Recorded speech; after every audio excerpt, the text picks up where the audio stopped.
Hello, ನನ್ನ ಹೆಸರು doctor ಕಾರಾರೆಡ್ಡಿ Shridhar Reddy. ಆಮೇಲೆ laser and stapler surgeon in Circumcure hospital. ಚಿಕ್ಕ ಮಕ್ಕಳಲ್ಲಿ ನೋಡಿಕೊಂಡ್ರೆ ಅಂಗದ ಮೇಲೆ ಇರುವ ಚರ್ಮ ಏನಿದೆಯೋ ಅದು ಫ್ರೀಯಾಗಿ ಮೂವ್ ಆಗದೆ ಇರೋದ್ರಿಂದ ಅವರಿಗೆ ರಿಕರೆಂಟ್ ಯೂರಿನ್ ಟ್ರ್ಯಾಕ್ ಇನ್ಫೆಕ್ಷನ್ಸ್ ಬರುವುದು. ಆವಾಗವಾಗ ಜ್ವರ ಬರೋದು, ಮೂತ್ರ ಮಾಡುವ ಭಾಗದಲ್ಲಿ ವಿಪರೀತವಾದ ಉರಿ ಬರೋದು, ಆ್ಯಂಡ್ ಚಿಕ್ಕ ಮಕ್ಕಳಲ್ಲಿ ಬೆಳೆಯೋ ಹಂತದಲ್ಲಿ ಅಂಗದ ಸೈಜ್ ಕೂಡ ಬೆಳೆದೇ ಹೋಗುವುದು ಆ್ಯಂಡ್ ಚಿಕ್ಕದಾಗೋಗೋದು. ಕೆಲವು ಸಾರಿ ನೋಡಿಕೊಂಡ್ರೆ ಅಂಗ ಅವರ ಸೈಜ್ಗೆ ತಕ್ಕಂತೆ ಇಲ್ಲದೆ ಚಿಕ್ಕದಾಗೋಗೋದು. ಆ್ಯಂಡ್ ಮೂತ್ರ ಮಾಡುವ ಸೆಂಟರ್ ಹತ್ರ, ಮೂತ್ರ ಮಾಡೋ ಅಂಗದ ಹತ್ತಿರ ನೋಡಿಕೊಂಡ್ರೆ ಏನೋ ಒಂದು ರೀತಿಯ ಮೂತ್ರ ಮಾಡಿದಾಗೆಲ್ಲ ಹುಬ್ಬೋದು. ಈ ಥರದ್ದೆಲ್ಲ ತುಂಬ ಮಂದಿ ಪೇರೆಂಟ್ಸ್ ಅಬ್ಸರ್ವ್ ಮಾಡ್ತಿರ್ತಾರೆ. ಇದನ್ನೇ ನಾವು ಫೈಮೋಸಿಸ್ ಅಂತೀವಿ. ಈ ಚಿಕ್ಕ ಮಕ್ಕಳಲ್ಲಿ ನೋಡಿಕೊಂಡ್ರೆ ಅಂಗ ಯಾವ ರೀತಿ ಇರುತ್ತಂದರೆ, ಈ ಅಂಗದ ಮೇಲಿರುವ ಚರ್ಮವು ತುಂಬ ಪ್ರತ್ಯೇಕವಾಗಿರುತ್ತೆ, ತುಂಬ ಎಲಾಸ್ಟಿಕ್ ಆಗಿರುತ್ತೆ. ಚಿಕ್ಕ ಮಕ್ಕಳಲ್ಲಿ ನೋಡಿಕೊಂಡ್ರೆ ಅಂಗದ ಮುಂದಿನ ಚರ್ಮ ಈ ರೀತಿಯಾಗಿ ಅಂಟಿಕೊಂಡಿರುತ್ತೆ. ಸೊ ಅವರಿಗೆ ಇನಿಷಿಯಲ್ ಆಗಿ ಹುಟ್ಟಿನಿಂದ ನೋಡಿಕೊಂಡ್ರೆ ಇಲ್ಲಿ ಲೈಟ್ ಅಡಿಷನ್ಸ್ ಅನ್ನೋದು ಇರುತ್ತೆ. ಕಂಪ್ಲೀಟ್ ಬ್ರೇಕ್ ಆಗದೆ ಅಡಿಷನ್ಸ್ ಅನ್ನೋದು ಲೈಟ್ ಆಗಿರುತ್ತೆ. ಅದಕ್ಕೆ ಚಿಕ್ಕ ಮಕ್ಕಳಲ್ಲಿ ನೋಡಿಕೊಂಡ್ರೆ ಅಂಗನ ಚರ್ಮನ ಹಿಂದಕ್ಕೆ ಎಳೆಯೋದಕ್ಕೆ ಆಗಲ್ಲ, ಎಳೆಯೋದಕ್ಕೆ ಬಲವಂತ ಮಾಡಿದರೂ ಅಂಟಿಕೊಂಡಿರುತ್ತೆ. ಸೊ ಚಿಕ್ಕವರಿದ್ದಾಗ ಸ್ನಾನ ಮಾಡಿಸುವಾಗ ಈ ಅಂಟ್ಕೊಂಡಿರೋದೆಲ್ಲ ಬ್ರೇಕ್ ಮಾಡ್ತಾ, ಡೈಲಿ ಪ್ರಾಕ್ಟೀಸ್ ಮಾಡ್ತಾ, ಮುಂದಕ್ಕೆ ಹಿಂದಕ್ಕೆ ಎಳೆಯೋದು, ಅಲ್ಲಿರೋ ಏರಿಯಾನ ಕ್ಲೀನ್ ಮಾಡ್ತಾ ಇರಬೇಕಾಗುತ್ತೆ. ಅದನ್ನು ಹಾಗೆ ಬಿಟ್ಟರೆ ಆ ಅಂಟು ಹಾಗೆ ಕ್ರಮೇಣ ಇರೋದ್ರಿಂದ ಆ ಅಂಟ್ಕೊಳ್ಳೋದು ಸ್ಟ್ರಾಂಗ್ ಆಗೋಗೋದ್ರಿಂದ ಫ್ಯೂಚರ್ನಲ್ಲಿ ದೊಡ್ಡದಷ್ಟು ಅಂಟ್ಕೊಳ್ಳೋದು ಬ್ರೇಕ್ ಆಗದೆ ಅವು ಸಂಪೂರ್ಣ ಹಾಗೆ ಇರೋ ಅವಕಾಶ ಕೂಡ ತುಂಬ ಮಂದಿಯಲ್ಲಿ ನೋಡ್ತಿರ್ತೀವಿ. ಸೊ ಚಿಕ್ಕ ಮಕ್ಕಳಲ್ಲಿ ಕೆಲವರಿಗೆ ಗಮನಿಸಿದ್ರೆ ಹಿಂದಕ್ಕೆ ಎಳೆಯುವಾಗ ಬೆಳ್ಳನೆ ಜಿಗಟ್ ರೀತಿಯ ಪದಾರ್ಥ ಗಟ್ಟಿಯಾಗಿ ಅಂಟಿಕೊಳ್ಳೋದು ನೋಡ್ತಿರ್ತೀವಿ. ಸ್ವಲ್ಪ ಹಿಂದಕ್ಕೆ ಮಾಡಿದ್ರೆ ಬೆಳ್ಳನೆ ಪದಾರ್ಥ ಏನೋ ಬಂದಿದೆ ಅಂತ ಎಲ್ಲರೂ ಅದು ಕ್ಯೂವೋ ಏನೋ ಅಂತ ತುಂಬ ಮಂದಿ ಭಯಪಡ್ತಿರ್ತಾರೆ. ಅಷ್ಟೇ ಅಲ್ಲದೆ ತುಂಬ ಮಂದಿ ಚಿಕ್ಕ ಮಕ್ಕಳಲ್ಲಿ ಗಮನಿಸಿದ್ರೆ ಈ ಚರ್ಮ ಏನಿದೆಯೋ ಹತ್ರ ಆಗೋದ್ರಿಂದ, ಈ ಚರ್ಮವನ್ನೋದು ಹತ್ತಿರಕ್ಕೆ ಆಗೋದ್ರಿಂದ ಈ ಚಿಕ್ಕ ಪಿನ್ ಪಾಯಿಂಟ್ ಮಾತ್ರವೇ ಓಪನ್ ಆಗಿರುತ್ತೆ. ಎಲ್ಲಿ ಅಂದರೆ ತುದಿಯಲ್ಲಿ ಒಂದು ಪಿನ್, ಗುಂಡು ಸೂಜಿಯಷ್ಟು ಹೆಡ್ ಪಿನ್ ಎಷ್ಟಿರುತ್ತೋ ಅಷ್ಟೇ ಚರ್ಮ ಓಪನ್ ಕಾಣಿಸುತ್ತೆ. ಅದಕ್ಕಿಂತ ಹೆಚ್ಚು ನೋಡೋದಕ್ಕಾಗೋದಿಲ್ಲ. ಒಂದು ವೇಳೆ ಅವರು ಮೂತ್ರ ಮಾಡುವಾಗ ಕೂಡ ವಿಪರೀತವಾದ ಬಲವಂತವಾಗಿ ಹಿಂಸೆಯಿಂದ ಮಾಡೋದು, ಇಲ್ಲಾಂದರೆ ಮಾಡಿದಾಗೆಲ್ಲ ಮಗು ಅಳೋದು, ಈ ಥರದ್ದೆಲ್ಲ ನೋಡ್ತಿರ್ತೀವಿ. ಸೊ ಈ ಮೂತ್ರ ಮಾಡಿದಾಗ ಈ ಮೂತ್ರವೆಲ್ಲ ಇದರಲ್ಲೇ ಇದ್ದು ಹೋಗಿ ಒಂದು ಬಲೂನ್ ರೀತಿ ಉಬ್ಕೊಳ್ಳೋದಾಗ್ತಿರುತ್ತೆ. ಬಲೂನ್ ರೀತಿ ಉಬ್ಬು ಹೋಗಿ ಇದರಲ್ಲಿ ಮೂತ್ರ ಎಲ್ಲ ಸ್ಟಕ್ ಆಗೋದಾಗ್ತಿರುತ್ತೆ. ಮೂತ್ರ ಸ್ಟಕ್ ಆದ ನಂತರ ಮೆಲ್ಲನೆ ಒಂದು ಡ್ರಾಪ್ಸ್ ಆಗಿ ಸುರಿದು, ಒಂದು ಚುಕ್ಕೆ ರೀತಿಯಲ್ಲಿ ಸುರಿದು, ಆನಂತರ ಮೆಲ್ಲನೆ ಇದು ಎಂಟಿ ಆಗೋದಾಗ್ತಿರುತ್ತೆ. ಸೊ ಎಂಟಿ ಆಗೋಗಿ ಸಹ ಉಳಿದುಕೊಂಡಿರುತ್ತೆ. ಮೂತ್ರ ಇಲ್ಲೇ ಉಳಿದುಕೊಳ್ಳೋದ್ರಿಂದ ಇದರಲ್ಲಿ ಇನ್ಫೆಕ್ಷನ್ಸ್ ಆಗಲಿ, ಬ್ಯಾಕ್ಟೀರಿಯಾ ಆಗಲಿ, ಮತ್ತೆ ಒಳಗೆ ಹೋಗಿ ರಿವರ್ಸ್ ಯೂರಿನ್ ಟ್ರ್ಯಾಕ್ಟ್ ಇನ್ಫೆಕ್ಷನ್ಸ್ ಬರೋದಕ್ಕೆ ತುಂಬ ಕಾರಣವನ್ನೋದು ನಾವು ನೋಡ್ಬೋದು. ತುಂಬ ಮಾಡರ್ನ್ ಆಗಿ ಕಾಣಿಸೋ ಕಾರಣವೇನೆಂದರೆ ಫೈಮೋಸಿಸ್ ಅನ್ನೋ ಹಾಗೆ. ಸೊ ಈ ರೀತಿಯ ಮಕ್ಕಳಿಗೆ ಏನಾಗುತ್ತಂದರೆ ರಿಕರೆಂಟ್ ಆಗಿ ಬಲೂನ್ ರೀತಿ ಆಗೋದ್ರಿಂದ ರಿಕರೆಂಟ್ ಆಗಿ ಇನ್ಫೆಕ್ಷನ್ಸ್ ಆಗೋದು, ರಿಕರೆಂಟ್ ಆಗಿ ಫೀವರ್ ಬರೋದು, ಈ ಥರದ್ದೆಲ್ಲ ನೋಡ್ತಿರ್ತೀವಿ. ಸೊ ಇದೆಲ್ಲದಕ್ಕೂ ಶಸ್ತ್ರಚಿಕಿತ್ಸೆಯೇ ಒಂದೇ ಮಾರ್ಗ.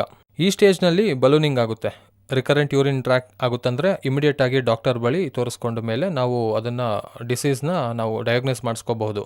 ಇದನ್ನೇ ನಾವು ಫೈಮೋಸಿಸ್ ಅಂತ ಕರಿತೀವಿ. ಚಿಕ್ಕ ಮಕ್ಕಳಲ್ಲಿ ತುಂಬ 100ರಲ್ಲಿ ನೋಡಿಕೊಂಡ್ರೆ 80 ಮಂದಿಗೆ ಚಿಕ್ಕ ಮಕ್ಕಳಿಗೆ ಫೈಮೋಸಿಸ್ ಬರೋದ್ರಿಂದ ಸಫರ್ ಆಗ್ತಿರ್ತಾರೆ. ಸೊ ಅದಕ್ಕೆ ನಾವು ಹುಟ್ಟಿದ ತಕ್ಷಣ ಹಿಂದಕ್ಕೆ ಮುಂದಕ್ಕೆ ಅನ್ನೋದ್ರಿಂದ, ಅಂದರೆ ಪ್ರಾಕ್ಟೀಸ್ ಮಾಡದೆ ಹೋದರೆ ಅವರು ಸ್ಲೋ ಆಗಿ ಈ ರೀತಿಯ ಎಂಡ್ಗೆ, ಈ ರೀತಿಯಾದ ಪದ್ಧತಿಗೆ ಎಂಡ್ ಆಗ್ತಿರ್ತಾರೆ. ಸೊ ಈ ಸ್ಟೇಜಲ್ಲಿ ಕಂಪಲ್ಸರಿ ಆಪರೇಷನ್ ಮಾಡಬೇಕಾಗುತ್ತೆ. ಸೊ ಈ ಚಿಕ್ಕ ಮಕ್ಕಳೆಲ್ಲ ತುಂಬ ಭಯಪಡ್ತಿರ್ತಾರೆ. ಕಟ್ ಮಾಡೋದು, ಹೊಲಿಗೆ ಎಲ್ಲ ಇರೋದ್ರಿಂದ ನಾವು ಹೇಗೆ ಅನಸ್ತೇಷಿ ಹೇಗೆ ಅಳ್ತಾರಲ್ಲ ಅಂಡ್ ಹಿಡಿದುಕೊಳ್ಳೋಕ್ಕಾಗೋದಿಲ್ಲ ಅಂತ ತುಂಬ ಮಾತುಗಳು ಕೇಳ್ತಿರ್ತೀವಿ. ಆ್ಯಂಡ್ ಈ ಏಜಲ್ಲಿ ಸರ್ಜರಿ ಮಾಡಿಸ್ಬೇಕಾ, ಸರ್ಜರಿ ಮಾಡಿಸೋದಾದರೆ ಫ್ಯೂಚರ್ನಲ್ಲಿ ಏನಾದರೂ ಕಾಂಪ್ಲಿಕೇಶನ್ಸ್ ಬರ್ಬೋದಾ, ಮತ್ತು ಮದುವೆ ಆದ ನಂತರ ಏನಾದರೂ ಕಾಂಪ್ಲಿಕೇಶನ್ಸ್ ಆಗುತ್ತಾ, ಅಂಗ ಮತ್ತೆ ಬೆಳೆಯುತ್ತಾ, ಅಂಗ ಕಟ್ಟಾದ್ಮೇಲೆ ಆ್ಯಂಡ್ ಅಂಗ ಫ್ಯೂಚರಲ್ಲಿ ಬೆಳೆಯುತ್ತಾ, ಮತ್ತೆ ಇವನು ಮದುವೆ ಮಾಡಿಕೊಂಡ್ರೆ ಕೆಲಸಕ್ಕೆ ಬರ್ತಾನಾ, ಇವೆಲ್ಲ ತುಂಬ ಮಂದಿ ನನ್ನ ಡೌಟ್ಸ್ನ ಕೇಳ್ತಿರ್ತಾರೆ. ಸೊ ನಾವು ಇಲ್ಲಿ ನೆನ್ಪಿಟ್ಕೋಬೇಕಾಗಿರೋದೇನೆಂದರೆ, ಅಂಗದ ಮೇಲಿರುವ ಚರ್ಮ ಮಾತ್ರವೇ ನಾವು ತೆಗೆದು ಹಾಕ್ತೀವಿ, ಬಿಟ್ಟರೆ ಅಂಗನ ಮುಟ್ಟೋದಿಲ್ಲ. ಅಂಗದ ಮೇಲಿರುವ ಚರ್ಮ ಮಾತ್ರವೇ ನಾವು ತೆಗೆದು ಹಾಕೋದು. ಎಕ್ಸ್ಟ್ರಾ ಸ್ಕಿನ್ ಏನಿದೆಯೋ, ಹಾಳಾಗಿದೆಯೋ ಆ ಸ್ಕಿನ್ ಮಾತ್ರ ತೆಗೆದು ಹಾಕೋದಾಗಿರುತ್ತೆ. ಸೊ ಇನ್ನೆಲ್ಲ ಎಕ್ಸ್ಟ್ರಾ ಏನಿದೆಯೋ ಈ ಸ್ಕಿನ್ ಮಾತ್ರ ಇಲ್ಲಿವರೆಗೆ ತೆಗೆಯೋದಾಗಿರುತ್ತೆ.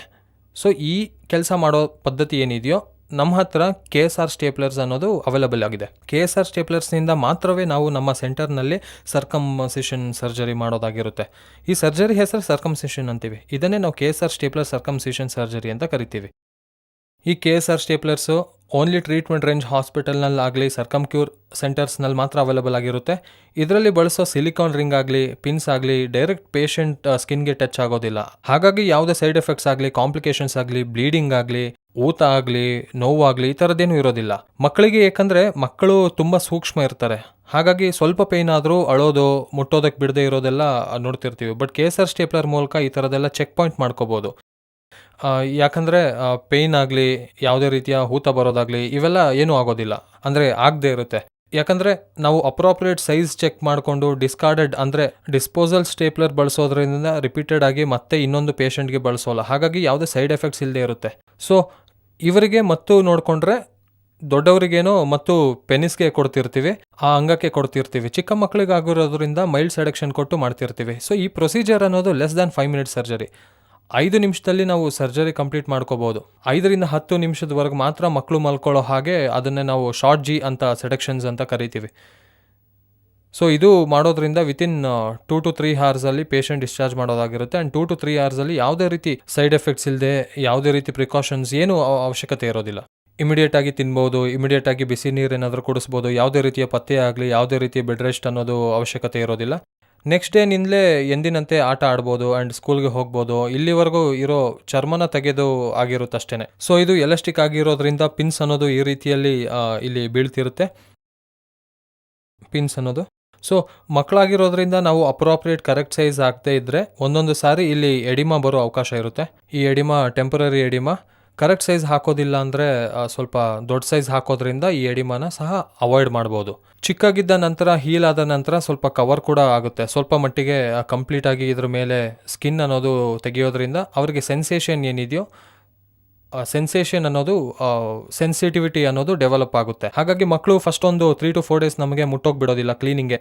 ಬಟ್ ಆನಂತರ ನಾವು ಬಲವಂತ ಮಾಡಿದರೂ ಪರವಾಗಿಲ್ಲ, ಸೋಪ್ ನೀರಿಂದ ತೊಳೆಯೋದು ನಾವು ಕಂಪಲ್ಸರಿ ಮಾಡ್ಕೋಬೇಕು.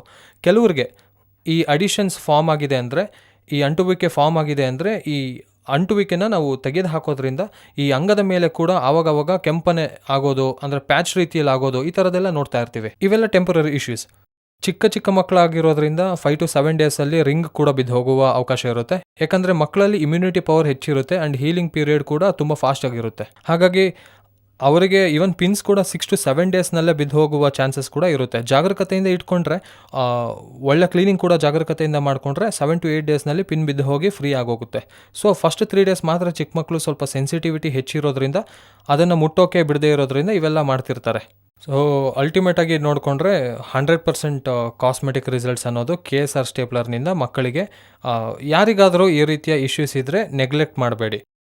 ಆ್ಯಂಡ್ ಈಗ ಸರ್ಜಿಕಲ್ನಲ್ಲಿ ತುಂಬ ಫಾಸ್ಟ್ ಪರಿಹಾರಗಳು ಅವೈಲೇಬಲ್ ಆಗಿದೆ. KSR ಸ್ಟೇಪ್ಲರ್ ಸರ್ಕಮ್ಸಿಷನ್ನೊಂದಿಗೆ ಮಾಡಿದರೆ ಮಗುವನ್ನು ವಿತಿನ್ 2 ಅವರ್ಸಲ್ಲಿ ಡಿಸ್ಚಾರ್ಜ್ ಮಾಡ್ತೀವಿ ಆ್ಯಂಡ್ ವಿತಿನ್ 7 to 8 ಡೇಸ್ನಲ್ಲಿ ಅವರು ಕಂಪ್ಲೀಟ್ ರಿಕವರಿ ಆಗೋದು ಸಾಧ್ಯವಾಗುತ್ತೆ. ಸೊ ಈ ರೀತಿಯಾದ ಕಂಪ್ಲೇಂಟ್ಸ್ ಯಾರಿಗಾದರೂ ಇದ್ದರೆ ಟ್ರೀಟ್ಮೆಂಟ್ ರೇಂಜ್ ಹಾಸ್ಪಿಟಲ್ನಲ್ಲಾಗಲಿ ಸರ್ಕಮ್ ಕ್ಯೂರ್ ಸೆಂಟರ್ಸ್ನಲ್ಲಾಗಲಿ ಅವೈಲೇಬಲ್ ಆಗಿರ್ತೀನಿ. ತಪ್ಪದೇ ನನ್ನ ಕನ್ಸಲ್ಟ್ ಮಾಡ್ಬೋದು. Thank you very much.